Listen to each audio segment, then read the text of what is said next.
All right, I'm here with Nikki Minton that helped organize this event, the AZRevolt4Revote. Thanks for joining us. What made you think of organizing this event? What inspired you? You know, to be perfectly honest, I got to cast a ballot. I didn't have any trouble, but I was at a polling place campaigning for a presidential campaign, and there were a ton of kids, and I mean like 17, 18-year-olds, because in a PPE we allow 17-year-olds to vote, and a lot of them had registered, along with a lot of adults who had perhaps been independents, who then by the deadline had changed their registrations, and then they kept coming out, like decided about who they were voting for, and then coming out saying they wouldn't allow me to vote. And I had made some calls to the county recorder's office, and I was sending them there, and then a bunch of provisional ballots were issued, but there were, I would say, probably at least 100 people that I personally watched leave, and a lot of them were young people.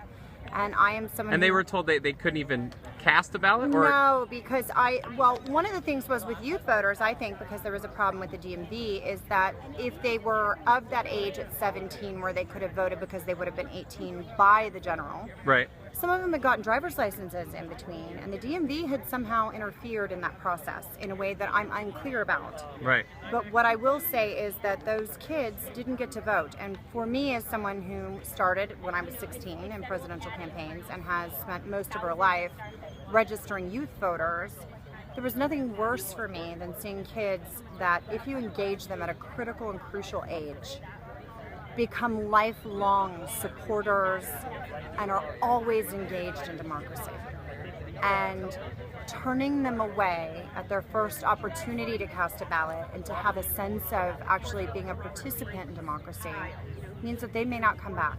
And what moved me to do this entire thing is a lot of experience in dealing with legislators, and we did it that way. We definitely went through legislators, and we're also working with attorneys and for whatever judicial or legislative solution there may be.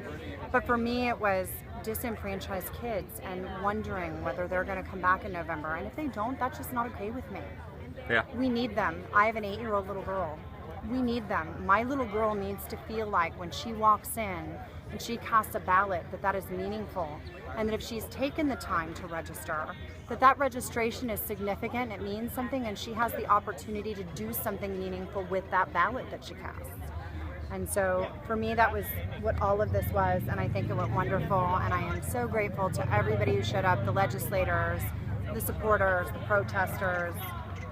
Today went wonderful. I couldn't be more grateful for how this went. Great. And do you have any anything you want to add, or any next steps? Yeah, actually, the town halls that our Secretary of State are doing, my partner and I, Xanth, who you'll probably interview in a minute, yep. Xanth and I are going to go to those town halls, and she and I are going to get super cozy with the Secretary of State, and we have a list of bullet points that were outlined by Representative Clark today.